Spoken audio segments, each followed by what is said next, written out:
ਮੇਰੇ ਸਾਨੂੰ ਕੁਛ ਨਹੀਂ ਸੁਝਦਾ, ਬੱਚੇ ਕੁਛ ਨਹੀਂ ਸੁਝਦਾ। ਸਾਨੂੰ ਇਹ ਨਹੀਂ ਪਤਾ ਵੀ ਅਸੀਂ ਕਿੱਧਰ ਨੂੰ ਜਾਵਾਂਗੇ, ਕੀ ਕਰਾਂਗੇ।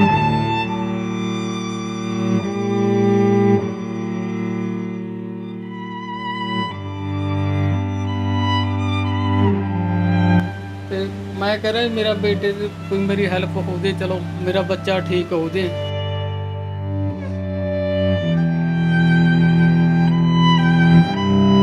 ਦਿਮਾਗ ਦੀਆਂ ਨਸਾਂ ਬਲੌਕ ਦੱਸੀਆਂ ਗਈਆਂ ਨੇ।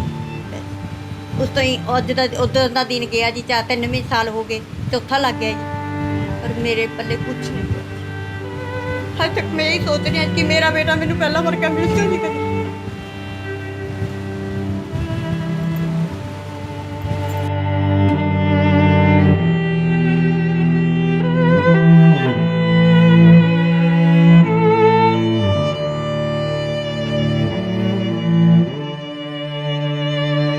ਉਸ ਤੋਂ ਬਾਅਦ ਫਿਰ ਸਾਡੀ ਲਈ ਪੈਸਾ ਕੋਈ ਹੈ ਨਹੀਂ ਤਾਂ ਮਦਦ ਕਰਨ ਵਾਲਾ ਕੋਈ ਨਹੀਂ, ਸਾਡੀ ਸੁਣਨ ਵਾਲਾ ਫਰਿਆਦ।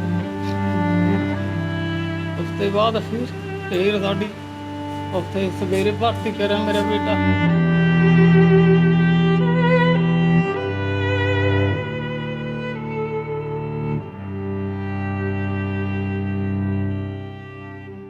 ਕਿਹਾ ਜਾਂਦਾ ਹੈ ਕਿ ਗਰੀਬੀ ਰੱਬ ਦੀ ਮਾਰ ਹੁੰਦੀ ਹੈ। ਕਿਸੇ ਨੂੰ ਕੋਈ ਪਤਾ ਨਹੀਂ ਕਿਨੇ ਕਿਹੜੇ ਘਰ ਦੇ ਵਿੱਚ ਪੈਦਾ ਹੋਣਾ ਹੈ।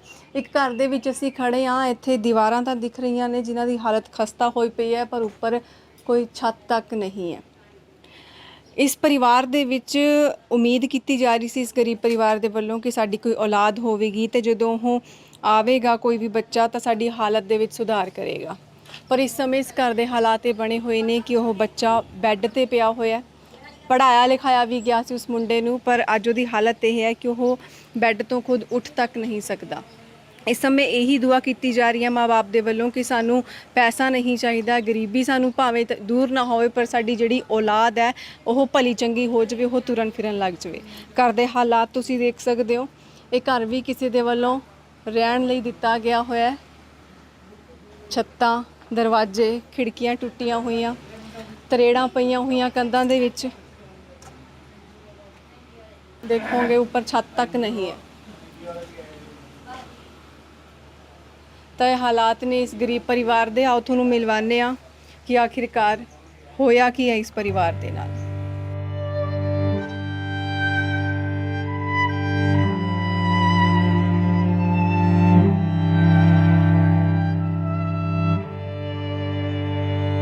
ਮਿਲਵਾ ਦਿੰਦੇ ਹਾਂ ਤੁਹਾਨੂੰ ਇਸ ਪਰਿਵਾਰ ਦੇ ਨਾਲ, ਕਿਹੜੀਆਂ ਮੁਸ਼ਕਿਲਾਂ ਇਹਨਾਂ ਨੂੰ ਆ ਰਹੀਆਂ ਨੇ, ਕਿਉਂ ਇਹ ਹਾਲਾਤ ਬਣੇ ਨੇ, ਜਾਣਦੇ ਹਾਂ। ਸਤਿ ਸ਼੍ਰੀ ਅਕਾਲ ਜੀ। ਸਤਿ ਸ੍ਰੀ ਅਕਾਲ ਜੀ, ਕੀ ਦਿੱਕਤ ਹੈ? ਮਤਲਬ ਤੁਸੀਂ ਕੀ ਕੰਮ ਕਰਦੇ ਹੋ, ਪਹਿਲਾਂ ਤਾਂ ਇਹ ਦੱਸੋ। ਮੈਂ ਭਾਈ ਸਬਜ਼ੀ ਦਾ ਕੰਮ ਕਰਦਾ ਸੀ, ਆਪਦਾ ਵਧੀਆ ਗੁਜ਼ਾਰਾ ਚੱਲਦਾ ਸੀ। ਉਸ ਤੋਂ ਬਾਅਦ ਮੇਰੇ ਬੇਟੇ ਨੂੰ ਬਸ ਆਹ ਪਿਸ਼ਾਬ ਕਰਨ ਗਿਆ, ਉੱਥੇ ਪਏ ਨੂੰ ਅਟੈਕ ਆ ਗਿਆ ਇਹਨੂੰ। ਮੈਨੂੰ 3 ਸਾਲ ਹੋ ਗਏ ਪਏ ਨੂੰ। ਤੁਸੀਂ ਕਿੰਨੇ ਸਮੇਂ ਤੋਂ ਸਬਜ਼ੀ ਦਾ ਕੰਮ ਕਰਦੇ ਹੋ?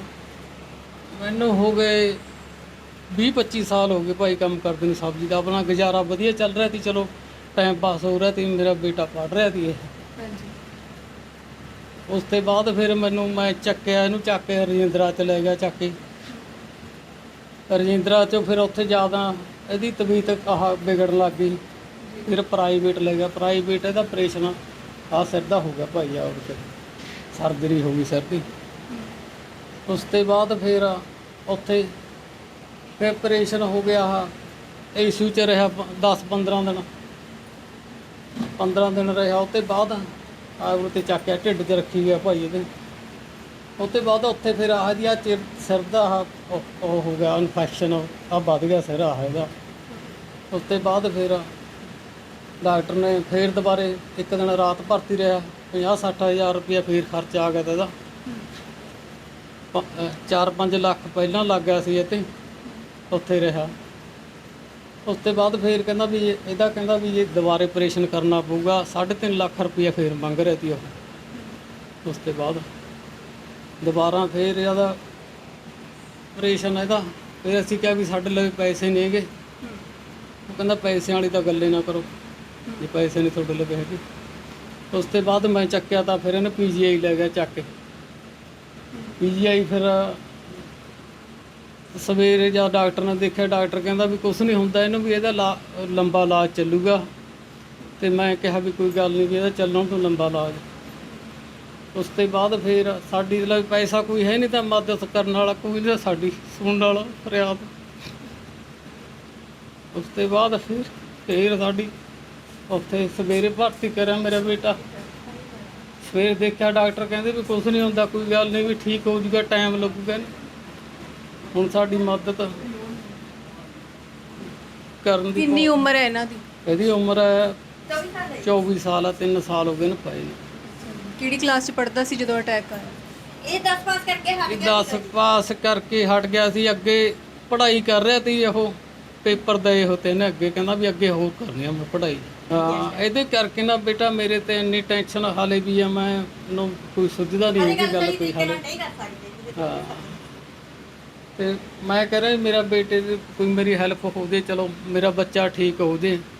ਜਦੋਂ ਇਹ ਅਟੈਕ ਆਇਆ, ਜਦੋਂ ਵੀ ਸਾਡੇ ਕੋਲ ਕੁਛ ਨਹੀਂ ਸੀਗਾ, ਸਾਡੇ ਕੋਲ ਸਿਰਫ 3000 ਰੁਪਇਆ ਸੀਗਾ ਜੀ। ਜਿਸ ਟਾਈਮ ਇਹਨੂੰ ਚੱਕ ਕੇ ਰਜਿੰਦਰਾ ਚ ਲੈ ਗਏ, ਰਜਿੰਦਰਾ ਵਾਲਿਆਂ ਨੇ ਜਾ ਕੇ ਸੀਟੀ ਸਕੈਨ ਕਰਾਈ, 2500 ਰੁਪਇਆ ਦਾ ਸਾਡਾ ਉੱਥੇ ਹੀ ਖਰਚ ਹੋ ਗਿਆ ਜੀ। ਬੱਚੇ ਦੀ ਕੇਅਰ ਫੇਰ ਨਹੀਂ ਹੋਈ। ਸਾਡੇ ਕੋਲ ਖੜੇ ਭੈਣ ਭਰਾ ਨੇ ਸਲਾਹ ਦਿੱਤੀ ਵੀ ਇਹਦੀ ਹਾਲਤ ਖਰਾਬ ਹੋ ਰਹੀ ਹੈ, ਤੁਸੀਂ ਪ੍ਰਾਈਵੇਟ ਦਿਖਾ ਲਓ। ਮੈਂ ਉਹਨਾਂ ਕੋਲ ਅੱਗੇ ਵੀ ਹੱਥ ਜੋੜੇ, ਵੀ ਮੇਰੇ ਕੋਲ ਪੈਸਾ ਨਹੀਂ, ਵੀ ਮੈਂ ਪ੍ਰਾਈਵੇਟ ਲੈ ਕੇ ਕਿਵੇਂ ਜਾਵਾਂ। ਡਾਕਟਰ ਨਾਲ ਗੱਲ ਹੋਈ ਜੀ, ਡਾਕਟਰ ਭੰਡਾਰੀਆ AP ਹਸਪੀਟਲ ਛੋਟੀ ਬਾਰਾਂਦਰੀ 'ਚ। ਉੱਥੇ ਡਾਕਟਰ ਨੂੰ ਦਿਖਾਇਆ, ਉਹ ਕਹਿੰਦਾ ਜੀ ਇਹਦਾ ਆਪਰੇਸ਼ਨ ਤੋਂ ਬਗੈਰ ਕੋਈ ਹੱਲ ਹੀ ਨਹੀਂ। ਮੈਂ ਕਿਹਾ ਵੀਰ ਜੀ ਵੀ ਮੇਰੇ ਕੋਲ ਪੈਸਾ ਇੰਨਾ ਹੈ ਨਹੀਂ, ਮੈਂ ਲਾਉਂਗੀ ਕਿੱਥੋਂ। ਉਹ ਸਿਰਫ ਉਹਨਾਂ ਨੇ ਡਾਕਟਰ ਨੇ ਗੱਲ ਕੀਤੀ ਜੀ 30,000 ਦੇ ਵਿੱਚ ਆਪਰੇਸ਼ਨ ਹੋ ਜਾਊਗਾ, ਜਦੋਂ ਕਿ ਸਾਡਾ ਪੈਂਡਾ 1 ਮਹੀਨੇ ਦੇ ਵਿੱਚ 3-4 ਲੱਖ ਰੁਪਏ 'ਚ ਛੁੱਟਿਆ। ਆਪਣਾ ਘਰ ਵੀ ਅਸੀਂ ਗਿਰਵੀ ਧਰਤਾ, ਲੋਕਾਂ ਦੇ ਭੈਣ ਭਾਈਆਂ ਦੀ ਮਦਦ ਨਾਲ। ਫਿਰ ਵੀ ਤੁਹਾਡੇ ਬੱਚੇ ਆਸਰਿਆਂ ਨਾਲ ਇੱਥੇ ਤੱਕ ਅਸੀਂ ਆਪਣੇ ਬੱਚੇ ਦਾ ਇਲਾਜ ਕਰਾ ਰਹੇ ਹਾਂ। ਹੁਣ ਵੀ ਤੁਹਾਡੇ ਹੀ ਆਸਰੇ ਨਾਲ ਹੋਣਾ। ਸਾਡੇ ਲਵੇ ਸਾਡਾ ਆਪਣਾ ਮਕਾਨ ਵੀ ਨਹੀਂ ਹੈਗਾ। ਇਹ ਬੋਲਦੇ ਨਹੀਂ ਚੱਲਦੇ ਨਹੀਂ ਬੇਟਾ, ਨਾ ਬੋਲ ਸਕਦੇ ਨਾ ਤੁਰ ਫਿਰ ਸਕਦੇ ਨੇ, ਸਾਈਡ ਪੈਰਾਲਾਈਜ਼ ਹੋ ਗਈ। ਫਿਰ ਇਹਨਾਂ ਦਾ ਸਾਰਾ ਧਿਆਨ ਤੇ ਤੁਸੀਂ ਰੱਖ। ਅਸੀਂ ਰੱਖ ਬਾਥਰੂਮ ਲੈਟਰਿੰਗ ਸਾਰਾ ਕੁਝ। ਇਹਦੇ ਡੈਡੀ ਕੰਮ ਕਰਦੇ ਸੀਗੇ ਜੀ।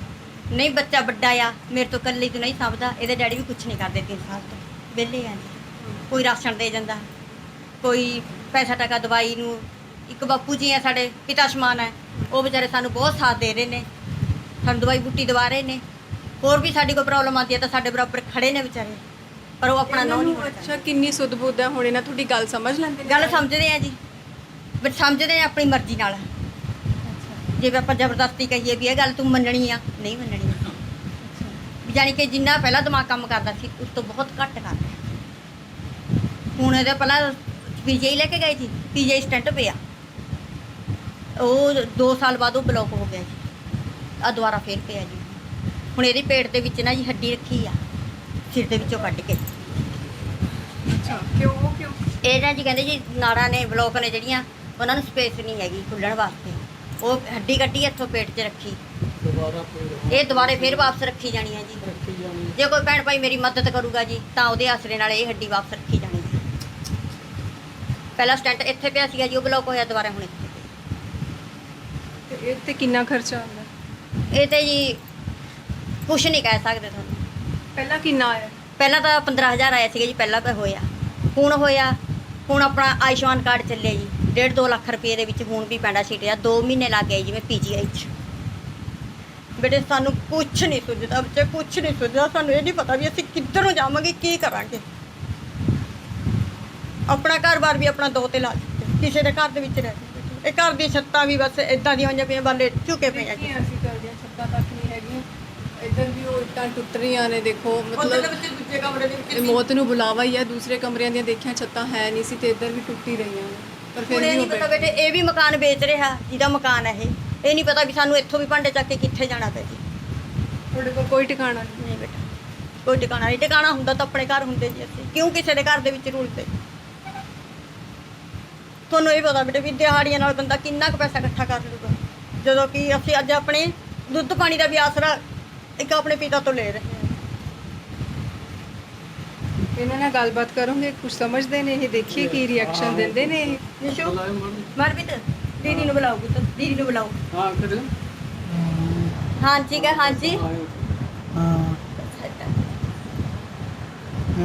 ਹੱਸ ਕੇ ਦਿਖਾਇਓ। ਹੱਸੋ ਬੇਟੇ, ਹੱਸਦੇ ਹੋ? ਹਾਂਜੀ ਹੱਸੀ ਕਰੋ। ਹੱਸਦੇ ਹੋ? ਹੈਂ? ਹਾਂ। ਹੱਸਦੇ ਹੋ। ਅੱਛਾ ਦੀਦੀ ਨੂੰ ਹੱਥ ਖੜਾ ਕਰਕੇ ਦਿਖਾ ਦਿਓ, ਦੀਦੀ ਨੂੰ ਹੱਥ ਖੜਾ ਕਰਕੇ ਦਿਖਾ ਦਿਓ। ਇਹ ਵੀ ਚੱਕ ਕੇ ਦਿਖਾਇਓ ਪੁੱਤ, ਇਹ ਦੋ ਚੱਕਿਓ, ਹੱਥਾਂ ਨਾਲ ਇਹ ਚੱਕ ਆ ਵੀ ਚੱਕੋ। ਸਤਿ ਸ੍ਰੀ ਅਕਾਲ ਬੁਲਾਏ, ਚੱਕੋ ਪੁੱਤ। ਸਤਿ ਸ੍ਰੀ ਅਕਾਲ ਬੁਲਾਓ। ਉੱਪਰ ਚੱਕੋ ਬਾਹਰ ਦੋ ਨੂੰ, ਹੱਥ ਬਾਹਰ ਚੱਕੋ ਬੱਚੇ। ਬੁਲਾਓ, ਸਤਿ ਸ੍ਰੀ ਅਕਾਲ। ਚੱਕੀ ਨਹੀਂ ਕੋਸ਼ਿਸ਼ ਕਰਦੇ ਨੇ ਕਰਦੇ ਪਰ ਚੱਕੀ ਨਹੀਂ ਜਾਂਦੀ। ਕਿੰਨੀ ਉਮਰ ਹੈ ਇਹਨਾਂ ਦੀ? 24 ਸਾਲ। 24 ਸਾਲ 24 ਜਾਂ 3 ਸਾਲ ਬੇਟੇ ਪਏ ਨੇ ਹੋ ਗਏ 21 ਸਾਲ ਦਾ ਸੀਗਾ ਜੀ ਜਦੋਂ ਅਟੈਕ ਆਇਆ। ਤਾਂ ਇਹ ਮਨਪ੍ਰੀਤ ਦੀਆਂ ਕੁਝ ਪੁਰਾਣੀਆਂ ਤਸਵੀਰਾਂ ਨੇ, ਦੇਖ ਸਕਦੇ ਹੋ ਤੁਸੀਂ। ਇਹ ਇਹੀ ਨੌਜਵਾਨ ਹੈ ਕਿ ਜਿਹੜਾ ਤੁਹਾਡੇ ਸਾਹਮਣੇ ਇਸ ਸਮੇਂ ਦੇਖ ਰਹੇ ਹੋ, 24 ਸਾਲ ਦਾ ਮਨਪ੍ਰੀਤ ਹੈ। ਇਹ ਅੱਜ ਤੋਂ ਕਿੰਨੇ ਸਾਲ ਪਹਿਲਾਂ ਦੀਆਂ ਫੋਟੋਆਂ ਨੇ? ਇਹ ਜੀ ਹੈਗੀ 4 ਸਾਲ 3-4 ਸਾਲ ਪਹਿਲਾਂ ਕੋਈ 3-4 ਸਾਲ ਹਾਂ, ਪਹਿਲਾਂ ਦੀਆਂ ਹਾਂ ਜੀ, ਫੋਟੋਆਂ ਨੇ। ਮਤਲਬ ਕਿ ਵੀ ਜਦੋਂ ਇਹ ਬਿਮਾਰ ਹੋਇਆ ਉਦੋਂ ਸਾਲ ਪਹਿਲਾਂ ਦੀਆਂ, ਉਦੋਂ ਸਾਲ ਪਹਿਲਾਂ ਦੀਆਂ ਹੀ ਨੇ ਇਹ। ਹੋ ਸਕਦਾ ਵੀ ਮੈਨੂੰ ਇਹਦੇ ਬਾਰੇ ਜਾਣਕਾਰੀ ਨਹੀਂ ਹੈਗੀ, 2-4 ਮਹੀਨੇ ਪਹਿਲਾਂ ਦੀਆਂ ਹੀ ਹੋਣ ਜੀ। ਹਾਂ ਇਹ ਬਿਮਾਰੀ ਕੀ ਹੋਈ ਹੈ ਇਹਨਾਂ ਨੂੰ? ਇਹ ਬਿਮਾਰੀ ਜੀ ਸਾਨੂੰ ਇਹਦੇ ਬਾਰੇ ਕੁਝ ਨਹੀਂ ਪਤਾ ਲੱਗਿਆ। ਸੁੱਤਾ ਪਿਆ ਸੀਗਾ ਜੀ, ਇਹ ਸੁੱਤੇ ਪਏ ਤੇ ਉੱਠ ਨਹੀਂ ਹੋਇਆ ਸਵੇਰ ਨੂੰ। ਚਲੋ ਮੈंने ਸੋਚਿਆ ਕਿ ਬੁਖਾਰ ਹੈ ਇਹਨੂੰ, ਮੈਂ ਡਾਕਟਰ ਤੋਂ ਦਵਾਈ ਦਵਾਤੀ ਜੀ, ਐਵੇਂ ਜਾ ਕੇ ਦਵਾਈ ਲਿਆਤੀ। ਜਦੋਂ ਕਿ ਠਾਲਿਆ ਤਾਂ ਬੋਲਿਆ ਨਹੀਂ ਗਿਆ। ਜਦੋਂ ਨਹੀਂ ਵਾਜੇ ਮੈਂ ਕਿਹਾ ਚਲੋ ਬੁਖਾਰ ਚੜਿਆ ਵਾ, ਪੈਂਦਾ ਪੈ ਜਾਣ ਤੋਂ, ਮੈਨੂੰ ਕੁਝ ਨਹੀਂ ਕਿਹਾ ਇਹਨੂੰ। ਪੈ ਗਿਆ, ਦੂਸਰੇ ਦਿਨ ਉੱਠਿਆ ਨਹੀਂ, ਉੱਠਿਆ ਗਿਆ। ਉਹ ਇਹਨੂੰ ਫੜ ਕੇ ਬਾਥਰੂਮ 'ਚ ਲੈ ਕੇ ਗਏ ਜੀ, ਉੱਥੇ ਡਿੱਗ ਗਿਆ।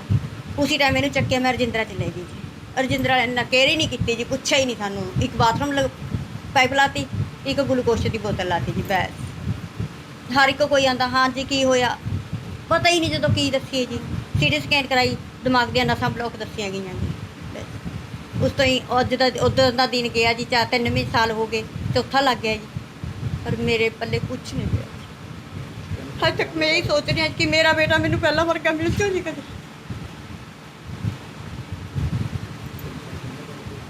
3 ਸਾਲ ਤੋਂ ਬੈੱਡ ਤੇ ਹੀ ਹੈ। 3 ਸਾਲ ਤੋਂ ਜੀ। 7ਵੇਂ ਮਹੀਨੇ ਇਹਨਾਂ ਦੀ ਨੂੰ- 13 ਤਰੀਕ ਨੂੰ ਨਾ ਜੀ ਚੌਥਾ ਸਾਲ ਸ਼ੁਰੂ ਹੋ ਜਾਣਾ ਹੈ। ਤੁਸੀਂ ਇਹਨਾਂ ਨੂੰ ਐਵੇਂ ਹੀ ਹਸਪਤਾਲ ਲੈ ਕੇ ਜਾਂਦੇ ਹੋ? ਐਂਬੂਲੈਂਸ ਦੇਖਿਆ ਮੈਂ, ਪਿੰਡ ਦੀਆਂ ਗਲੀਆਂ ਭੀੜੀਆਂ ਨੇ, ਐਂਬੂਲੈਂਸ ਅੰਦਰ ਤੱਕ ਆਉਂਦੀ ਹੈ, ਫਿਰ ਤੁਸੀਂ ਇਹਨੂੰ ਲੈ ਕੇ ਜਾਂਦੇ ਲੈ ਹੋ? ਕੇ ਚੇਅਰ ਤੇ ਬਿਠਾ ਕੇ ਲੈ ਕੇ ਜਾਂਦੇ ਆ ਜੀ। ਕਈ ਵਾਰੀ ਜਦੋਂ ਕੋਈ ਐਡੀ ਪ੍ਰੋਬਲਮ ਆਉਂਦੀ ਹੈ ਜੀ ਤੇ ਮੰਜੇ ਤੇ ਪਾ ਕੇ ਹਿਲ ਜਾਣਾ ਪੈਂਦਾ। ਐਂਬੂਲੈਂਸ ਨਹੀਂ ਜੀ, ਐਂਬੂਲੈਂਸ ਦਾ ਸਾਨੂੰ ਕੋਈ ਚਾਂਸ ਨਹੀਂ ਹੈਗਾ। ਗੱਡੀ ਕਰਾਉਣੀ ਪੈਂਦੀ ਆ, 1500 ਦੇ ਵਿੱਚ ਗੱਡੀ ਬਣਦੀ ਹੈ ਜੀ। ਜੇ ਕੋਈ ਬਾਈ ਚਾਂਸ 1500 'ਚ ਗੱਡੀ ਲੈ ਗਏ ਜੀ, ਆਪਾਂ ਆਉਣ ਜਾਣ 'ਚ 15 ਹੁੰਦੀ ਓ ਆ। ਜੇ ਅਗਰ ਸਾਨੂੰ ਰਾਤ ਉੱਥੇ ਲੱਗਦੇ ਆ, ਸਾਨੂੰ ਦੁਬਾਰਾ 1500 ਕਿਸੇ ਤੋਂ ਹਿੱਲਾ ਕਰਕੇ ਫਿਰ ਵਾਪਸ ਆਉਣਾ ਪੈਂਦਾ ਜੀ। ਚਾਹੇ 1 ਰਾਤ ਲੱਗ ਜੇ, 2 ਲੱਗ ਜੇ ਜੀ। ਪਿੰਡ ਵਾਲਿਆਂ ਨੇ ਕੋਈ ਮਦਦ ਨਹੀਂ ਪਿੰਡ ਵਾਲਿਆਂ ਨੇ ਕੀਤੀ? ਬਹੁਤ ਕੀਤੀ ਜੀ, ਸ਼ੁਰੂ ਤੋਂ ਬਹੁਤ ਕੀਤੀ ਜੀ। ਪਰ ਹੁਣ 3 ਸਾਲ ਹੋ ਗਏ ਜੀ, ਲੰਬਾ ਪੈ ਗਿਆ। ਰੋਜ਼ ਕੌਣ ਕਿਸੇ ਦੀ ਮਦਦ ਕਰਦਾ ਜੀ। ਹਰ ਇੱਕ ਅੱਗੇ ਹਰ ਵਾਰ ਕਹਿ ਵੀ ਨਹੀਂ ਸਕਦੇ ਜੀ ਕਿਸੇ ਨੂੰ, ਜਿੰਨੀ ਕੁ ਕੋਈ ਆਪਣੀ ਸ਼ਰਤਾਂ ਨਾਲ ਕਰਦਾ ਜੀ। ਹੱਥ ਬੰਨ੍ਹ ਕੇ ਪ੍ਰਵਾਨ ਆ। ਕਿੰਨੀ ਦੇਰ 'ਚ ਮੇਰਾ ਬੱਚਾ ਠੀਕ ਹੁੰਦਾ ਆ, ਕਿਹਦੇ ਅੱਗੇ ਦੇਖਣਾ ਜੀ ਅਸੀਂ। ਦੇਖੋ ਪਰਮਾਤਮਾ ਕੀ ਰੰਗ ਦਿਖਾਉਂਦਾ ਜੀ। ਹੁਣ ਤੁਹਾਡੇ ਪਤੀ ਨੂੰ ਘਰ ਰਹਿਣਾ ਪੈਂਦਾ, ਇਹਨਾਂ ਨੂੰ ਘਰ ਰਹਿਣਾ ਪੈਂਦਾ ਕਿਉਂਕਿ ਦੇਖਭਾਲ ਤੁਸੀਂ ਨਹੀਂ? ਹਾਂਜੀ ਅਸੀਂ ਕਰਦੇ ਹਾਂ ਜੀ। ਇਹਨਾਂ ਦਾ ਇੰਨੀ ਦਿਮਾਗ ਹੋ ਗਿਆ ਨਾ ਜੀ, ਇਹਦੇ ਡੈਡੀ ਦਾ ਵੀ ਗੱਲ ਕਰਦੇ ਕਰਦੇ ਭੁੱਲ ਜਾਂਦੇ ਨੇ, ਕੰਮ ਕਰਦੇ ਕਰਦੇ ਭੁੱਲ ਜਾਂਦੇ ਜੀ। ਟੈਨਸ਼ਨ ਇੰਨੀ ਹੋਈ ਪਈ ਆ। ਮੈਂ ਫਿਰ ਕੇ ਕਹਿ ਵੀ ਦਿੰਦੀ ਆ ਵੀ ਚਲੋ ਪਰਮਾਤਮਾ ਦੀ ਕਿਰਪਾ ਜੋ ਵੀ ਹੈ ਠੀਕ ਆ, ਇੰਨੀ ਟੈਨਸ਼ਨ ਲੈ ਕੇ ਬਣਦਾ ਵੀ ਕੁਛ ਨਹੀਂ ਜੀ। ਪਰ ਨਹੀਂ ਸਮਝਦੇ। ਤਾਂ ਇਹ ਹਾਲਾਤ ਬਣੇ ਹੋਏ ਨੇ ਘਰ ਦੇ। ਤੁਸੀਂ ਦੇਖਿਆ ਕਿ ਦਿਮਾਗ ਦੀਆਂ ਨਸਾਂ ਬਲੌਕ ਹੋ ਗਈਆਂ ਸੀ। ਚੰਗਾ ਭਲਾ ਹੱਸਦਾ ਖੇਡਦਾ ਮੁੰਡਾ ਸੀ, ਪੜ੍ਹਿਆ ਵੀ ਬਹੁਤ ਕੁਝ ਸੀਗਾ। ਉਹ ਫੋਟੋਆਂ ਦੇਖੀਆਂ ਤੁਸੀਂ ਉਹਨਾਂ ਦੀਆਂ ਪੁਰਾਣੀਆਂ ਕਿ ਤੰਦਰੁਸਤ ਸੀ ਚੰਗੀ ਤਰ੍ਹਾਂ, ਤੇ ਹੁਣ ਇਹ ਹਾਲਾਤ ਨੇ। ਇਸ ਸਮੇਂ ਇਹ ਮਦਦ ਦੀ ਗੁਹਾਰ ਲਗਾ ਰਹੇ ਨੇ। ਘਰ ਦੇ ਹਾਲਾਤ ਤੁਸੀਂ ਦੇਖ ਲਏ ਤੇ ਦੇਖ ਲਿਆ ਕਿ ਇੰਨਾ ਜ਼ਿਆਦਾ ਬਿਮਾਰ ਹੈ ਇਹ ਨੌਜਵਾਨ। ਤਾਂ ਤੁਸੀਂ ਦੇਖਿਆ ਕਿ ਕਿੰਨਾ ਗਰੀਬ ਅਤੇ ਮਜਬੂਰ ਪਰਿਵਾਰ ਹੈ ਇਹ। ਇਸ ਸਮੇਂ ਗੁਹਾਰ ਲਗਾ ਰਿਹਾ ਹੈ, ਅਪੀਲ ਕਰ ਰਿਹਾ ਹੈ ਲੋਕਾਂ ਨੂੰ ਕਿ ਕੋਈ ਉਹਨਾਂ ਦੀ ਮਦਦ ਕਰ ਦੇਵੇ। ਜੇਕਰ ਕੋਈ NRI ਵੀਰ, ਕੋਈ ਭੈਣ ਭਰਾ ਇਹਨਾਂ ਦੀ ਮਦਦ ਕਰੇਗਾ ਤਾਂ ਉਹ ਦਾਨ ਕਰਨ ਦੇ ਨਾਲ ਉਹਦੀ ਚਾਹੇ ਜ਼ਿੰਦਗੀ ਦੇ ਵਿੱਚ ਕੋਈ ਫਰਕ ਨਾ ਪਵੇ, ਪਰ ਇਹਨਾਂ ਦੀ ਜ਼ਿੰਦਗੀ ਜ਼ਰੂਰ ਸਵਰ ਜਾਣੀ ਹੈ ਤੇ ਪੂਰੀ ਤਰ੍ਹਾਂ ਦੇ ਨਾਲ ਬਦਲ ਜਾਣੀ ਹੈ। 3000 ਜੇਕਰ ਦਵਾਈ ਦਾ ਖਰਚਾ ਆਉਂਦਾ ਹੈ, 2500 ਰੁਪਇਆ ਇਹ ਲਗਾ ਵੀ ਦਿੰਦੇ ਨੇ, ਤਾਂ ਪਿੱਛੋਂ ਨਾ ਦਾ ਬਾਕੀ ਇਲਾਜ ਦੇ ਲਈ ਇਹਨਾਂ ਕੋਲ ਪੈਸਾ ਬਚਦਾ ਤੇ ਨਾ ਹੀ ਦਵਾਈਆਂ ਦੇ ਵਾਸਤੇ ਇਹਨਾਂ ਦੇ ਕੋਲ ਪੈਸਾ ਬਚਦਾ। ਡਾਕਟਰ ਸਲਾਹ ਦਿੰਦੇ ਨੇ ਕਿ ਇਹਨਾਂ ਨੂੰ ਫਰੂਟਸ ਦਿੱਤੇ ਜਾਣ, ਜੂਸ ਦਿੱਤਾ ਜਾਵੇ, ਪਰ ਪੈਸੇ ਨਹੀਂ। ਇਸ ਕਰਕੇ ਸ਼ਾਇਦ ਇਹ ਹਾਲਾਤ ਬਣੇ ਹੋਏ ਨੇ ਤੇ ਸੁਧਾਰ ਨਹੀਂ ਹੋ ਪਾ ਰਿਹਾ। ਉਮੀਦ ਹੈ ਕਿ ਇਸ ਪੂਰੀ ਜਾਣਕਾਰੀ ਲੈਣ ਤੋਂ ਬਾਅਦ, ਇਹਨਾਂ ਲੋਕਾਂ ਨੂੰ ਮਿਲਣ ਤੋਂ ਬਾਅਦ ਤੁਸੀਂ ਇਹਨਾਂ ਦੀ ਮਦਦ ਜ਼ਰੂਰ ਕਰੋਗੇ। ਫਿਲਹਾਲ ਅੱਜ ਦੀ ਇਸ ਰਿਪੋਰਟ ਦੇ ਵਿੱਚ ਇੰਨਾ ਹੀ। ਅਸੀਂ ਫਿਰ ਤੋਂ ਹਾਜ਼ਰ ਹੋਵਾਂਗੇ ਤਾਂ ਕਿ ਬਾਕੀ ਲੋਕਾਂ ਦੀ ਮਦਦ ਕੀਤੀ ਜਾ ਸਕੇ। ਉਮੀਦ ਕਰਦੇ ਹਾਂ ਕਿ ਤੁਸੀਂ ਸਾਡਾ ਇਸ ਦੇ ਵਿੱਚ ਜ਼ਰੂਰ ਸਾਥ ਦੇਵੋਗੇ। ਧੰਨਵਾਦ।